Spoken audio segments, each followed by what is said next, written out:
Yeah, UNO is reeling out on the lakefront. 20 years ago, UNO had 18,000 students and was growing, building new buildings, building new dorms, growing and expanding the campus, future plans, 18,000 students and growing. UNO is about a third of that enrollment, about 6,000 students today. A third. They're closing down classroom buildings. They're talking about now getting rid of the fall commencement graduation ceremony. This is a commuter college. That's important.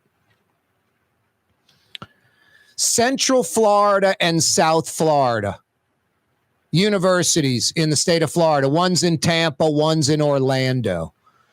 They're pretty much commuter schools. That's what they started out being. They were nothing. You had the University of Florida, you had Florida State University, the University of Miami. Central Florida and South Florida now are a couple of the largest schools in enrollment in the United States of America, like Ohio State size, like 60, 70,000 students. There are more students at Central and South Florida individually than Florida State University or the University of Florida. They're larger public schools than those two. Google it, check it out. No, what UNO should be doing, following what Central and South Florida did. Commuter schools that exploded, explosive growth, brought on football, brought on athletics to market the school. And these schools now are attracting not only kids from around the region, Florida and the region, but around the country now. They've become nationally known. A university in the city of New Orleans, and Tulane's a private school. Loyola's private. They do very well, especially Tulane.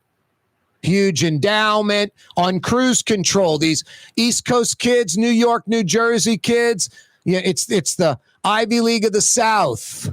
They're coming to Tulane on autopilot. UNO should have folks like that. You know, the kid that doesn't have the academics to go to Tulane, but wants to get a good education and wants to be in New Orleans. I mean, my God, UNO should be larger than LSU and Baton Rouge in enrollment. UNO should be like the Central or South Florida, 50, 60,000 students. Should be a madhouse out on the lakefront on Leon C. Simon and Elysian Fields. No, it's the opposite. It's typical New Orleans, this tremendous asset that we have. Lucky to have it, fortunate to have it, and we neglect it. We look the other way. We don't embrace it. We don't nurture it and grow it. UNO should be a monster in a positive way. Like, we can't keep up with the growth. We're cutting a ribbon every 90 days on a new academic building, building dorms. Can't keep up. Instead, it's the exact opposite. You know, the initiative to possibly have football, and I'm not hyping football because I like sports. I'm hyping it. It could be widgets. The widgets market the school in a way that you can't buy the advertising like you can with football. I don't know why it is. That's just how it is. Central and South Florida, football put them on the map.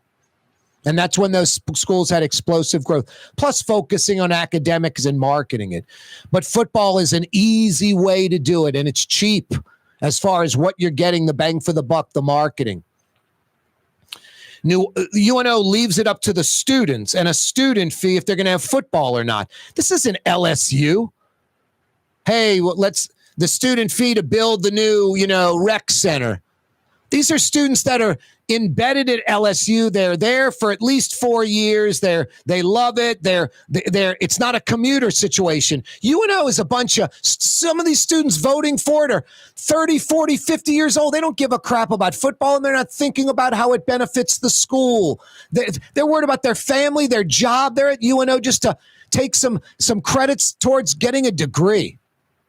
So that was the first mistake, leaving it to the students and a student fee to start football. But it's a lot bigger than that. There's a big de-emphasis in sports in general because of lack of money at UNO. It's all going backwards. There's a de-emphasis in academics. They're shutting down an academic building, talking about getting rid of different classes and even majors possibly. It is a nightmare. I don't know why we aren't like at full red alert with UNO right now in New Orleans. Where's the mayor and the city council when it comes to UNO? It is a public university that benefits the city. The larger the enrollment, the more tax dollars for the city. It's an economic engine for the city. Where's the city council? Where's the mayor? Where's the sense of urgency for UNO? What about the state representatives, the senators and House reps in Baton Rouge? Where is the emphasis for UNO? And switching from the LSU system to the ULL system really didn't help that much. It was LSU that was trying to keep money, LSU Baton Rouge trying to keep money from UNO. Now it's UL Lafayette trying to keep money from UNO. UNO is in dire shape. There should be an all-out alert right now for UNO. Where is the leadership? Where are the business folks in New Orleans? Why is there zero emphasis on UNO? Literally going down the tubes in front of us.